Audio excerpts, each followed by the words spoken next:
Before we get into this week's episode, I want to make a plug for Art Market Minute. This is Artnet News' new micro-podcast hosted by Margaret Kerrigan, who's the site's news editor Europe. It offers a weekly snapshot of essential art market news expertly compiled by the Artnet Pro editorial team. Rediscover travel with NetJets, the worldwide leader in private aviation. NetJets offers personalized solutions to meet and exceed the unique needs of discerning travelers like you. Pairing the largest private jet fleet in the world with an unmatched commitment to safety and service makes NetJets the ultimate solution. To speak with a private aviation expert, visit netjets.com. I remember when it was announced, Alex Rotter from Christie said there's going to be like a battle royale because all of the three auction houses were going to fight to get this collection. Hi, I'm Julia Halperin, and this is The Art Angle, a podcast from Artnet News where the art world meets the real world, bringing each week's biggest story down to earth. This week, we aren't so much going down to earth as we are climbing up into the art market stratosphere, where only the wealthiest collectors reside. All eyes are on this tip-top of the market as the art world prepares for what may be the biggest auction of the decade, Sotheby's sale of the Macklowe collection. This star-studded group of works was assembled over 50 years by the billionaire couple Harry and Linda Macklowe. But those were happier times. Over the past 5 years, their divorce has grown so acrimonious that a judge ordered 64 of their most prized paintings and sculptures to be sold at auction because they couldn't agree on how else to split the assets. The collection of work by Alberto Giacometti, Andy Warhol, Twombly, and many more are some of the most high-quality, blue-chip artworks to hit the auction block in decades. They're expected to fetch more than $600 million at Sotheby's over the next 6 months, beginning with an evening sale on November 15th. To find out more about how this collection came to auction and what it reveals about the state of the art market, I spoke with Artnet News resident art detective and senior reporter Katya Kazakina. Thank you for coming on The Art Angle, Katya Kazakina. Thank you so much for having me. So let's start at the beginning. Who are Harry and Linda Macklowe?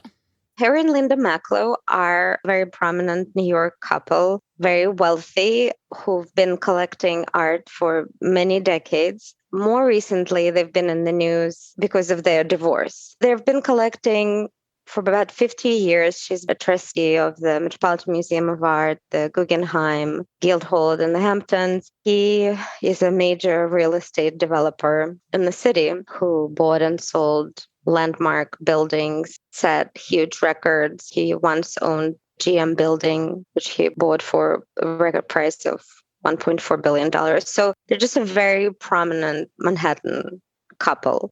They've been very prominently battling each other in court. We'll get into the juicy bits of their divorce in a minute, but for right now, let's stay in the happier times. During this time, I think they were married for around 40 years, and they built this pretty amazing art collection 57. together.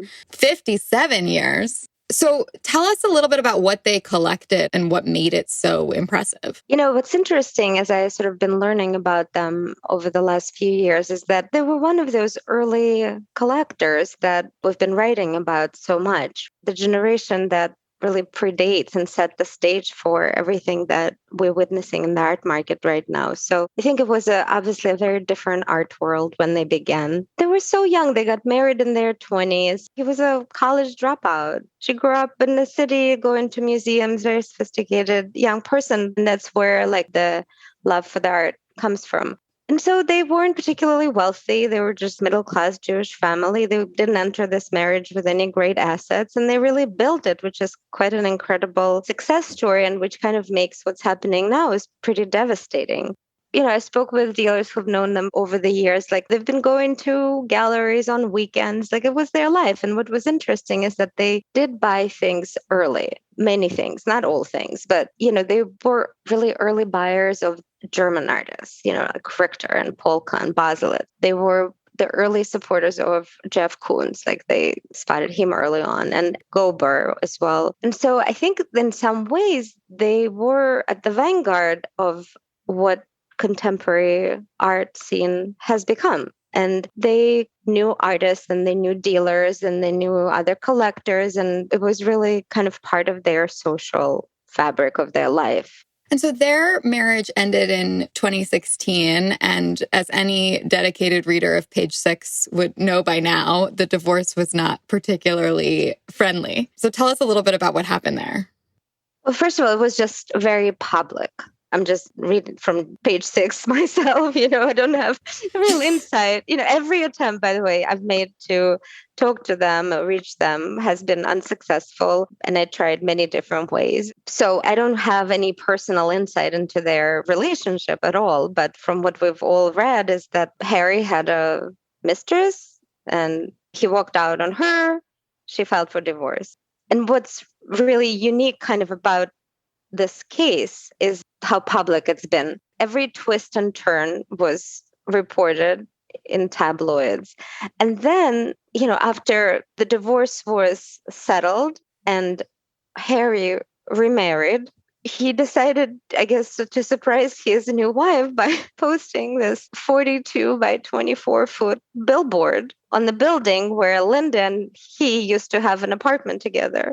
That's like what I always think about when I think about them is like the incredible, petty, grand gestures that can happen when you own a lot of money in real estate. It's just incredible. I mean, I'm sorry, it's like, fuck you, right? But it was like stories high over Park Avenue. And it was just sort of a symbol, right, of the acrimony of this divorce and his sort of throwing it in her face that he'd found this new partner. It was not subtle. But they've been disagreeing on everything. And why this case is so fascinating, because usually these types of divorces get settled out of court, out of public eye. People don't want their dirty laundry being washed in public like this. And I guess the acrimony was so bitter that there was no other way other than a legal public dispute. They had to split $2 billion fortune that they built together. There was a yacht, there were Israeli bonds, there were stocks, and a very large real estate portfolio. What was interesting about it is that the largest asset that they had was their art collection, which they didn't intend become such a large asset, given everything else that they owned. And so how do you divide such a complex wealth? The trial papers were fascinating because it's really a very unique window into the lives of these mega rich couples and what they own, how they came to own it, the debt that they carried. And I mean, it was really like a puzzle.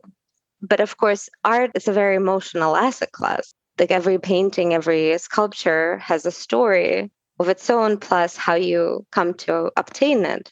And so I think Linda, people credit her as the eye in the couple, and she appealed and appealed and appealed not to sell the works because they didn't have a prenup agreement either. All of their marital assets had to be split in half. Yeah, well, so they have this unbelievable art collection that's worth many hundreds of millions of dollars, and they can't decide exactly how much it's worth. And so the court says, you have to sell it.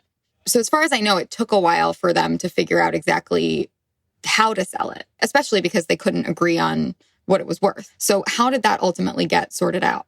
Right. And precisely because they couldn't agree what things were worth, the judge said it has to be sold at auction because it's the most transparent way. Yeah, it's an open competition. Exactly. And public open market. Each of them had an expert art appraiser to value the works. And on some paintings, like Pollock's number 17, for example, one of them would say it was worth $35 million. Another said it was worth $15 million. So there's no way to bridge this gap. So for the market, this kind of a collection was of incredible interest. It's considered that they're top quality works, that they were buying artists in depth. By today's measures, it's not such a huge collection. The collection is 165 works. We're not talking about some crazy, crazy numbers. And they lived with the collection. I remember when it was announced, Alex Rotter from Christie said it's going to be like a battle royale because all of the 3 auction houses were going to fight to get this collection. So that was end of 2019. So the judge appointed a receiver, right? This very strange kind of title for essentially, right, like an administrator to make sure that everything was done accurately to the best interest of the both parties, somebody impartial and someone that they had to agree upon. I had never heard of this concept before, but it sounds like basically they kind of pluck some expert and say, hey, we need you to be the sort of mediator here and represent the collection and try to get the best possible price because these two people can't agree and they're just going to get caught up fighting and won't actually get anything done. Was that basically the thinking? Yes, exactly. And it wasn't even that they had to agree upon that figure, but they could not disagree. Okay. Which sounds like it probably was difficult for them. It probably was difficult. Before that, they had each an appraiser, and then each of them had an advisor, and then there was the receiver. And of course, all of these people are total ultimate art market insiders, players, tastemakers. Who is the receiver and how did that process work? The receiver was Michael Findlay, who is a director of Aquavella Galleries, a very respected person in the market. He's a writer. He wrote a book about the art market. He has been on the scene forever and has a very good reputation. He wouldn't talk to me either. So since then, it's just no access here. But I think that partially because they're just terrified that everything is going to fall apart at the last minute. Like it's going to blow up somehow. At least that's my sense. So then Michael Findlay, who is affiliated with Aquavella Galleries, which is, of course, one of the top galleries in New York and in the world, really, for certain types of material, right? For kind of modern impressionist and blue chip post-war. He asked the auction houses to pitch their proposals. And that happened early in 2020.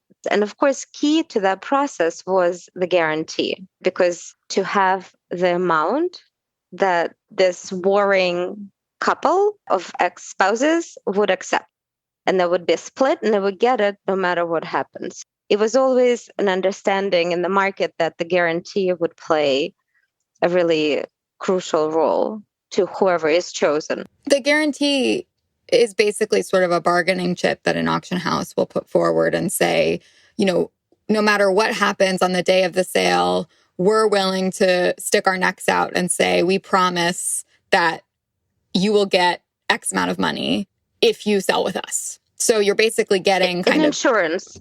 A guarantee. It's an insurance exactly, policy, insurance policy. Yeah. And so then the auction house is then on the hook, because if something doesn't sell, it's basically the auction house owns those works.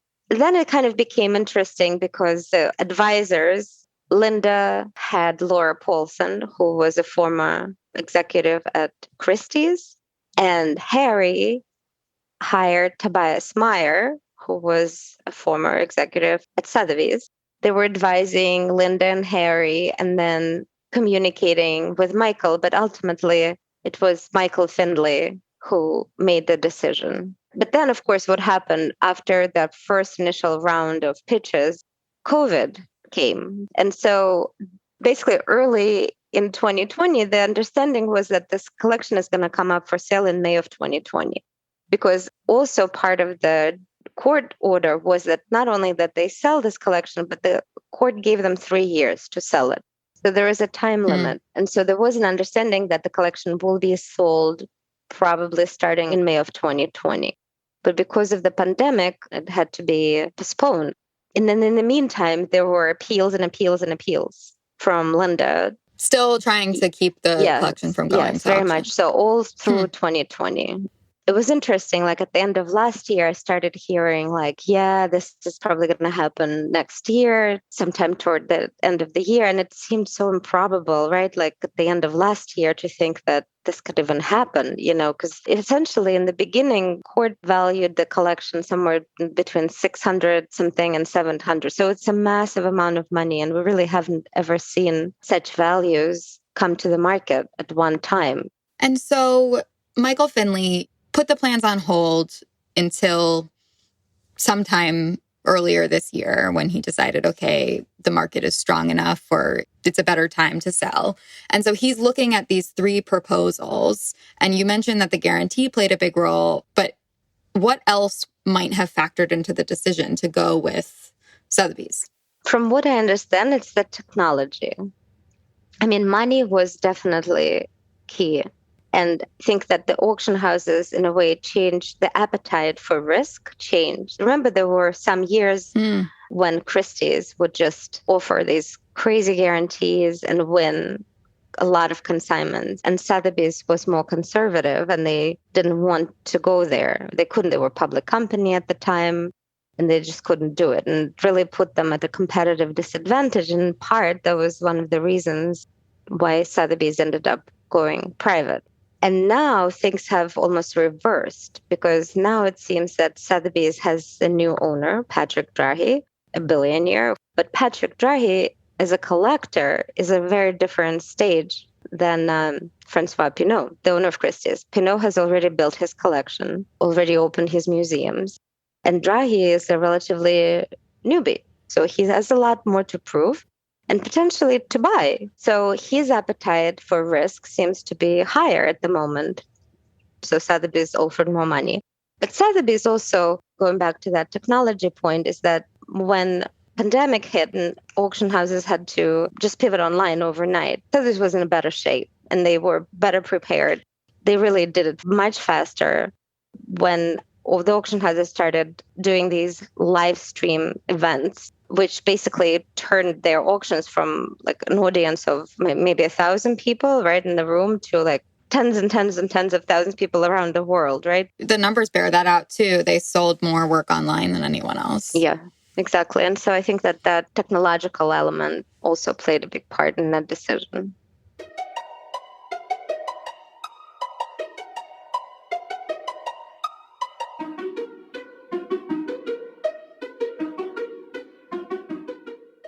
And they certainly made a very big to-do about the announcement, too. I wonder if you can briefly describe how Sotheby's made this big reveal, which I think speaks to just what you're saying, that this is a real feather in the cap of Sotheby's new owner. And it's a sort of stake in the ground to say, you know, we're the dominant player here. So tell us a little bit about their grand reveal. They made a whole program out of it. They allow me a small digression here, but it's interesting how the world of an auction became almost a performance art. Let's say like Oliver Barker, right? Sotheby's auctioneer. He's an actor. Like he's not just an auctioneer, he's an actor on stage. So the reveal for the Macklowe collection very much followed that script. Like it was very tightly scripted. And it was like a little program about like, we got this treasure, best collection ever in the world, and we'll tell you about it. And they had video recorded in the couple's Plaza Hotel apartment, and they had speeches by each of their top executives. It was like a big surprise. They wouldn't tell anyone. They just kind of said, we have something coming up at 9:00 or whatever time it was in the morning, and, be ready. And they wouldn't say anything more. I just looked up the subject line of the email because I remember it got a lot of people chattering, and it says, Sotheby's to present historic announcement via live stream unveiling, which is very much also just sort of encapsulates the auction house pandemic era strategy. Like you would not have seen live stream unveiling before. Like I think the sort of old school way of unveiling this would have been a splashy news story in the New York Times with a bunch of still photos and interviews and print. And, this is very much, I think, an example of this new era in auction houses and how strategy has changed. The whole thing is a real encapsulation of just how much the business has transformed. And also how much the audience has transformed, right? Like their audience, it's not New York intelligentsia or New York art market or the readers of the New York Times anymore. And to that kind of point is that they don't have to give it to anyone anymore, right? Like they have live streaming services. Yeah, they're their own network now. Is the kind of bidding war that you described for the Macklowe collection, is that unusual? What sort of lengths will auction houses go to secure a consignment? It was unusual in the sense that it was ordered by a court. Auction houses go crazy. to get these consignments. They develop incredibly sophisticated marketing plans. They maquette how they're going to install these things. They print their artworks and put them up in the boardrooms. They donate to children's or parents' favorite charities. Goes way beyond wining and dining.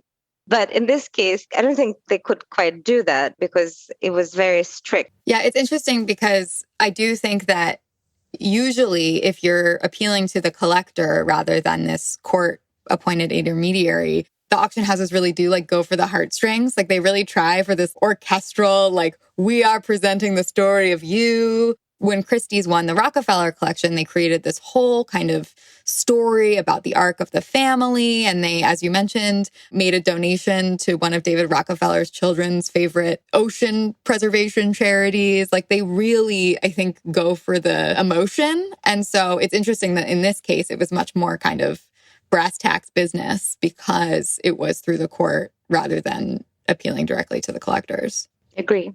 I'm interested too in what is going to happen with this money that's generated. Harry and Linda don't need it for rent or for milk money. So how is this money going to be distributed? And do we know anything about where it's going? We don't really know. And that's kind of a mystery a little bit about this collection. Again, in my reporting, I was asking, what were they going to do with this collection? What were their plans? And I haven't gotten a sense that there is a foundation or that they were going to give it to a museum.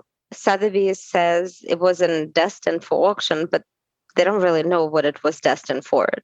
So the money is going to be split. They still have their lavish lifestyle and houses in the Hamptons and apartments in the plaza and their board seats.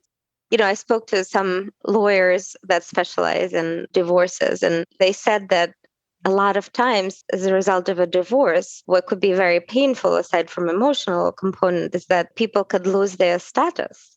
If they lose this money that they've come to rely on, on so many levels, but they do have status in New York society. So, they have to probably pay for that. But I don't really know. You'd hope that some philanthropic move is planned, right? It seems like the right thing to do, but who knows?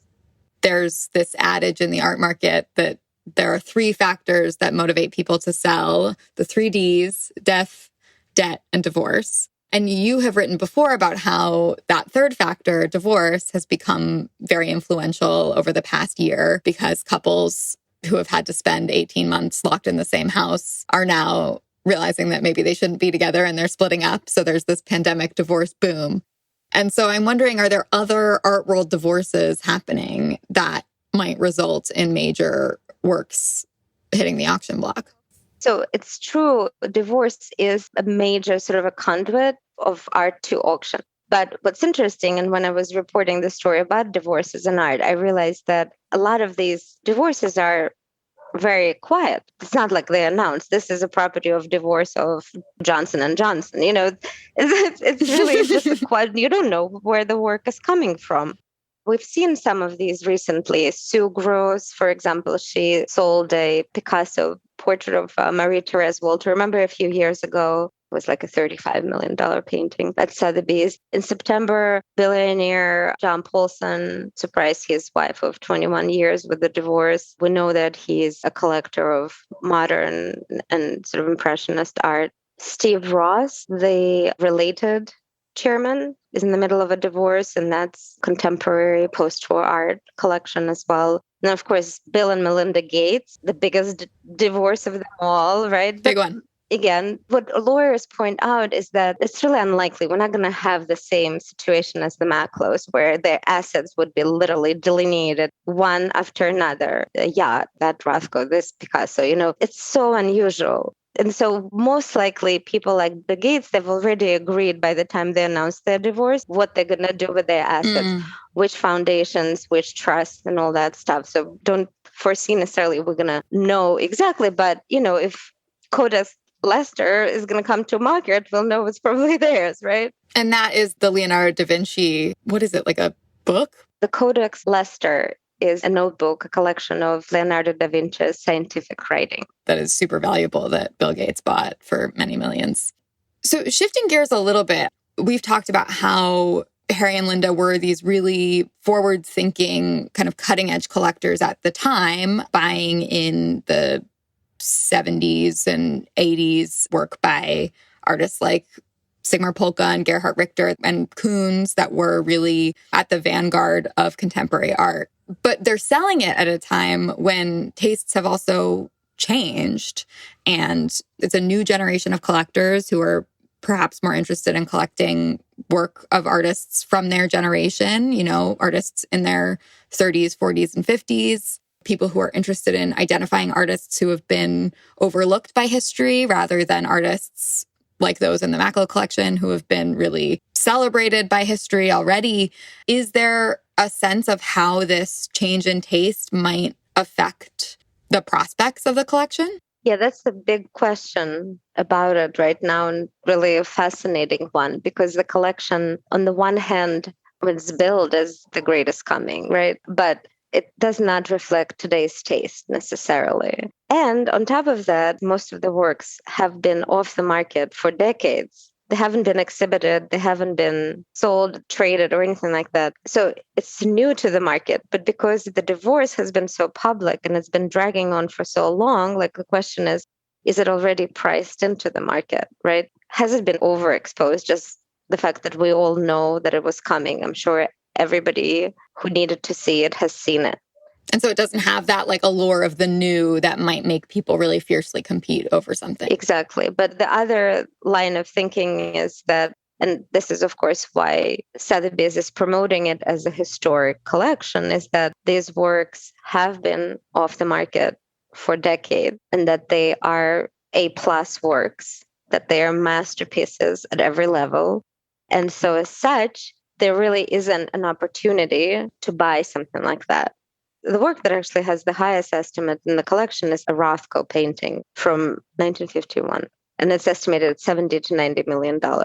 And the Rothko market hasn't been so strong. Most recent examples of his work haven't flown, actually hasn't surpassed $100 million mark. So there's a big question what's going to happen with the Rothko, but they found a guarantor. So, okay, Rothko is going to be okay.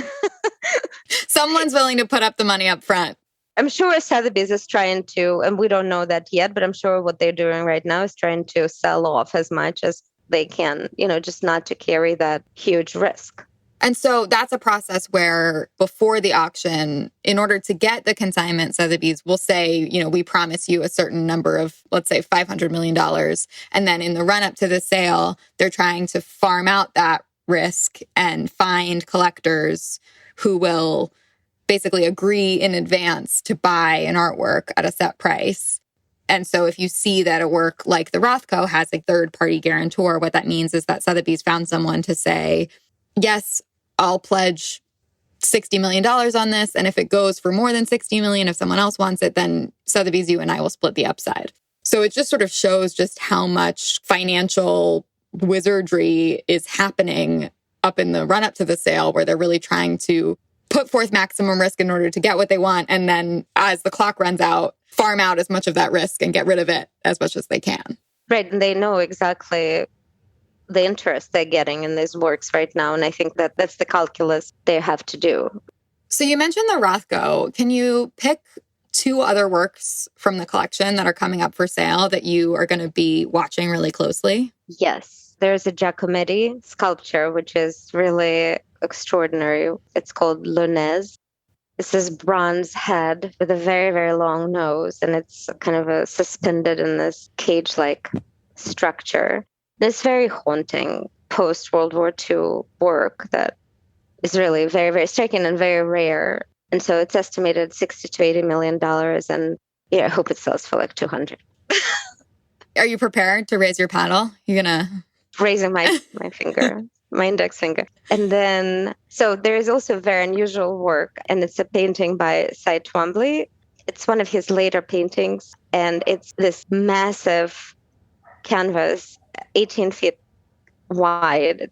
And it's this beautiful, very pale green with red kind of abstract flower shapes all throughout it. And my birthday is next week. And so I think that the opening of that show at Gagosian coincided with my birthday like years ago. I think it was 2007. And I remember coming to that opening and I was just totally wowed by 4 or 5 or 6 of these canvases. And they're so different. Twombly could be very, in some ways, cerebral and difficult to enter, then these are just like so sensual and so kind of saturated with color and so bold and just gorgeous, gorgeous paintings. And they've never come to auction before. And so that would be really interesting to see the price it's going to make. What's the estimate? 40 to 60 million. Wow, it's a huge estimate. If you think about it, the record for Twombly is $70.5 million, and that's for one of his blackboard paintings. So if anyone is listening and has $65 million and wants to get Katya a birthday present, her birthday's next week. She loves the Twombly. Just saying, think about it. So the Macklowe collection is probably the largest and most valuable collection to come to auction since the estate of David and Peggy Rockefeller, which sold for $835 million at Christie's across a series of sales in 2018. And that was really considered a sort of referendum on how high the market could go at that time. Are people looking at the Macklowe collection as a sort of bellwether for the health of the art market overall? What are the top line stakes here? Yeah, absolutely. I think that, coming out of the pandemic, the segment that was hit particularly hard was that masterpiece level, right?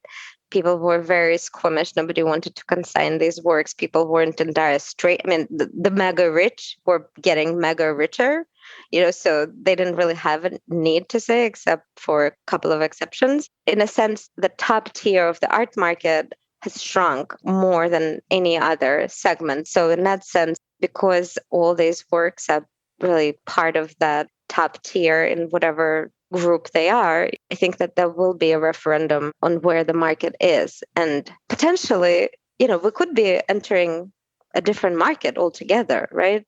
What do you mean by that? What you mentioned earlier, right? That the fashion has changed. Younger collectors are looking for artists like Basquiat, right? That's the artist of this moment, right? Of this generation. And so, the collections that were very hotly anticipated during the pandemic and earlier this year, the Marion collection, right? The Anne Marion collection, which had very similar material. And that was supposed to be a really huge deal and a really big get for Sotheby's. But remember in May, the results were fairly lukewarm. There were no fireworks. I mean, those are big numbers anyway, right? So we should remember, we're talking about tens and tens of millions of dollars. So is it going to really fly is what we are talking about. Yeah, it seems the number of people who are willing to spend this kind of outsized sum for these works is shrinking. So, in a way, it's a question of, is this going to be a kind of last gasp for this trophy masterpiece market where people are willing to spend 90 million or 100 million on works like this? Or is it representative of the fact that rich people have gotten so much richer during the pandemic that we're going to see them really flex their muscles, and there's going to be more people who want this stuff as a sort of status symbol than we think? I mean, I think it's going to be a really interesting moment to see what's going on in this segment of the market, because you're never going to get better examples than this. And also, how do people who really invest, whether they think that there's a good place for them to park their money right now? In a sense, the Rothko auction record was set in 2012 and hasn't been broken. So it would be very sobering if we're still with that same record from 2012. And it's true for a number of the artists in the collection. It's a very white male collection. There are maybe a couple of female artists. If Sotheby's manages to convince international collectors that this is the top of the top and it would hold value and it's a market of its own, then it will be a great success. Because it's true, we haven't seen quite that quality of material in a very long time. And so, what would make the collection a success? Is there a certain number that market watchers are sort of looking for this collection to achieve that would make us say, okay, this proves that this material remains the creme de la creme of the market? $1 billion? Oh, $1 billion. That's what I think. A lot. No, but let's think about it, right? So if it's 600, maybe a billion is too much, but if it's 600 low estimate, everything sells at low estimate plus buyer's premium, like that would get us to what? At least 700. At least 700. Right? Maybe even Yeah. 750. So that's like if nothing goes through the roof, it could get up there. It could get close to a billion. It has to, I think, in my mind, exceed the Rockefeller. So more than 835. Like that would be a statement of success. Macklowe collection is very different, right? They're not even selling the whole collection, and it's only 65 lots anyway, right? It's those disputed 65 lots. Linda is allowed to keep the rest. Unfortunately, we're not going to know really the result for another 6 months because the collection has so many kind of repeated artists and so many works by same artists, different periods, that they had to divide them up just to not overburden the market, because at any one point, the market can absorb so many masterpieces all at once. So they had to divide them up. So we have to wait until May to really get the results back. My last question is, do you think that Harry and Linda will be there in the sales room at Sotheby's next week? I know Harry is going to be there. I don't know about Linda. All right. Well, you heard it here first. Keep an eye out for Harry. We'll be there on the ground watching the Macklowe collection sale as well. Thank you so much, Katya. I feel like I learned a lot about this high-flying world of masterpiece collecting and these two titans who are going to be facing off. Thank you so much. I can't wait to go to the auction. That's it for this week's episode. If you like what you heard, you can subscribe to the show on Apple Podcasts, Spotify, or wherever else you get your podcasts. Also, take a moment to rate and review us. It'll help other listeners discover what we're doing. And if you have some feedback or maybe a recommendation for a future episode, go ahead and email us at podcasts@artnet.com. That's podcasts@artnet.com. The Art Angle is produced by Sonia Manalili, Caroline Goldstein, and Tim Schneider. Thanks for listening. See you next week.